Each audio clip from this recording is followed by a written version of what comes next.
మధ్య మధ్యలో చాలా వ్యాప్తి ఏర్పడ్డ ఆ ఉద్యమాలనే వేల మంది చనిపోయారు. మొన్న మన తెలంగాణ ఉద్యమంలో కూడా చనిపోయారు.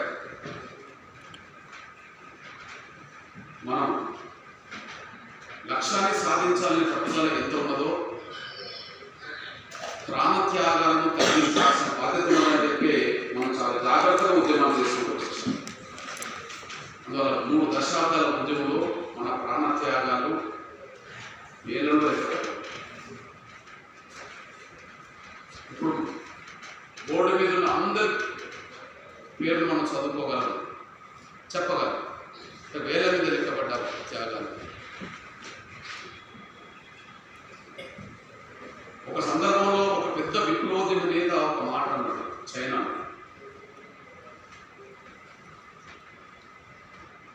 ఒక గొప్ప లక్ష్యం నెరవేరేటప్పుడైనా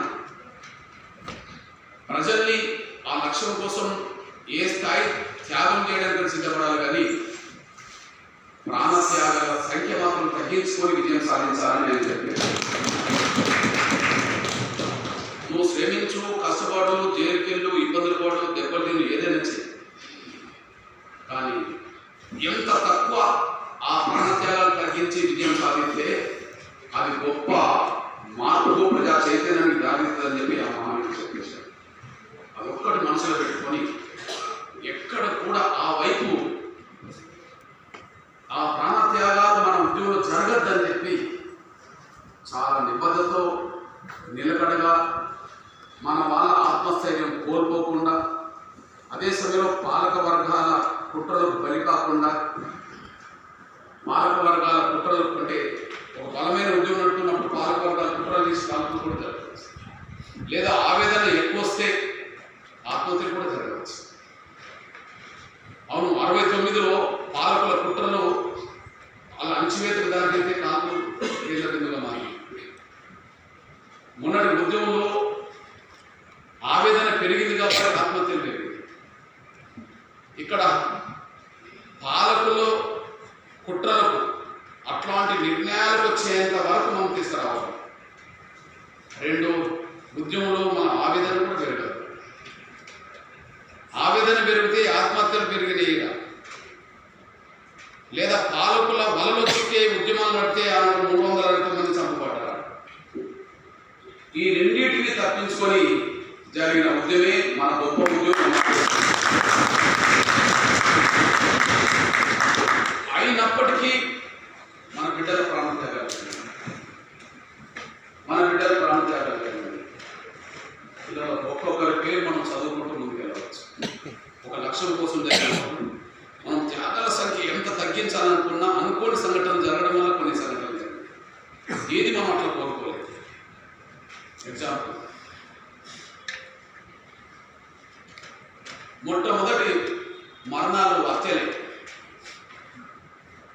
మొట్టమొదటి మరణాలు మన హత్యలే. ఎంఆర్పిఎస్ ఉద్యోగం 94, 97 మధ్యలో 94, 95, 96 వచ్చేటప్పటికి విస్తరణ మీదనే దృష్టి పెట్టారు. 94 మొదలుపెట్టి 95, 96 మార్చి వచ్చేంత వరకు విస్తరణ మీద దృష్టి పెట్టేశారు. మార్చి నాటికి సమీకరణ దృష్టి పెట్టారు. ఇక వెంటనే ఉద్యమాలకు పిలుపునిచ్చారు. ఆ ఉద్యమాలకు పిలుపునివ్వడం వల్ల మొత్తం ఉమ్మడి ఆంధ్రప్రదేశ్ మొత్తం లక్షలాది మంది మాదిగ ప్రజలు రూఢెక్కడం వల్ల ఒక ప్రజాస్వామ్యమైన ఒక గొప్ప ఉద్యమం సమాజం ముందు కనిపించేసింది. దీన్ని చూస్తూ జీర్ణించుకోలేని మన సోదర మానవ వర్గం సంబంధించిన స్వార్థపరులు వాళ్ళ ఆధిపత్యం ఉన్న గ్రామాల మీద దాడి చేశారు. వాళ్ళ ఆధిపత్యం ఉండబడే చోట మనల్ని చంపే ప్రయత్నం చేశారు. సరే, అప్పుడు నేను కూడా అటువైపు ఉన్నాను కనుక నా మీద దాడులు చేశారు, నన్ను ఇబ్బంది పెట్టే ప్రయత్నం చేశారు, కత్తులతో బెదిరించే ప్రయత్నం చేశారు, చాలా రకాలుగా ఇబ్బంది పెట్టేశారు. సరే, మనం జాగ్రత్తగా నడుపుకుంటూ మనం ముందుకు వచ్చేసాం. కానీ ఉద్యమం బలంగా మారి లక్షల మంది సమీకరిస్తున్న దశలో ఒక 19 సంవత్సరాల మీరా సాహెబ్ అనే తమ్ముడు 190% మాల ఆధిపత్యం ఉన్న తూర్పుగోదావరి జిల్లా అమలాపురం దగ్గర ఉప్పలగుప్తం అనే మండల కేంద్రంలో మేము ఇంత జనం ఉన్న కాడ కూడా నువ్వు రోజు మీటింగ్లకు వెళ్తావా, నువ్వు బహిరంగ సభలకు వెళ్తావా, నువ్వు వచ్చి మీ ఇంట్లో 4-5 లేవు వాళ్ళందరినీ కూడగట్టుకుంటూ తీసుకెళ్తావా అని చెప్పి దాడి చేసి కత్తులతో పొడిచి చంపేశారు. మన బిడ్డ మరణం మొదట్లో హత్య రూపంలో జరిగింది. ఇవి మనం కోరుకుంటాం, మన బిడ్డలు హత్యలు కావాలని కోరుకుంటాం. ఆ విధంగా మొదటి మరణం మనకు మీరా సాహెబ్ మరణం దారుణంగా హత్య పోయాడు. ఆ హత్య వార్త రాష్ట్రం మొత్తం మీద పెద్ద అతలకుతలంగా మారింది ఆ రోజుల్లో. అప్పుడు వార్తాపత్రికకు ఎడిటర్ ఏబికే ప్రసాద్ గారు, ఆయన ఎడిటర్లే రాశారు. అందులో రాసింది ఏంటంటే జరగరాని ఘటన అక్కడ జరిగింది. ఇప్పుడు తూర్పు గోదావరి జిల్లా, పశ్చిమ గోదావరి జిల్లాలో మానవ ఆధిపత్యం వల్ల అతలాకుతలంగా మారుతున్నాయి. మాదిగలు చాలా భయభ్రాంతులు గురవుతుండ్రు. కృష్ణ మాది గారేమో అంత్యక్రియలకు వెళ్తుండ్రు. ఆ అంత్యక్రియలు వెళ్ళిన కాడ మళ్ళీ ఏం జరుగుతుందో అనే పద్ధతిలో ఆయన భయాన్ని ఆవేదన వ్యక్తం చేస్తూ ఎడిటర్ రాసిన సందర్భం. ఇది 97 విషయం, అంటే దాదాపు 25 సంవత్సరాల నుంచి మనం వెళ్ళాం. వేలాది వాహనాలు మనం ఎంబడొచ్చినాయి, లక్షలాది జనం వచ్చారు, కుటుంబాన్ని పరామర్శించారు, బయటకు వచ్చేసారు. మొదటి హత్య. రెండోది కూడా ఉమ్మడి పశ్చిమ గోదావరి జిల్లా కొవ్వూరుకు దగ్గర ఉండబడే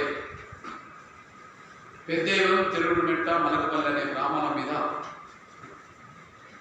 వాళ్ళు దాడులు చేశారు. మలకపల్లి గ్రామం మీద బాగా దాడులు చేస్తే ఆ దాడి నుంచి తప్పించుకుంటూ పోతున్న క్రమంలో బాగా దాడి గురైన సిర్రా నాగేశ్వరరావు చనిపోయారు. ఆ సిర్రా నాగేశ్వరరావు చనిపోయిన తర్వాత ఊరి మీద దాడి చేస్తే మాదిగోళ్ళు ఎవరు కూడా ఇళ్ళలో లేకుండా పారిపోయారు.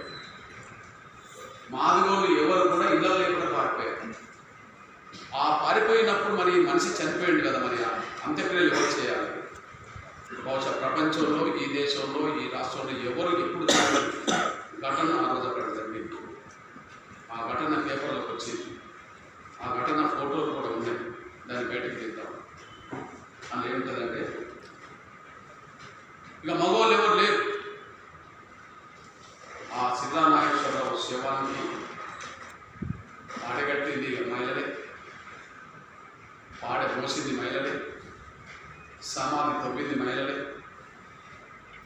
పాడే ముందు పాడే తర్వాత వెనుక ఏడ్చుకుంటూ వెళ్ళింది మహిళలే, అక్కడ సమాధి చేసింది కూడా మహిళలే. బహుశా ఈ చిత్రం ప్రపంచంలో ఎక్కడ చూసుకుంటాం అంటే ఎంత భయభ్రాంతులు గురవుతే ఒక మగ వ్యక్తులు కూడా వెళ్ళాలి. ఆ విధంగా ఇద్దరు చంపబడ్డారు.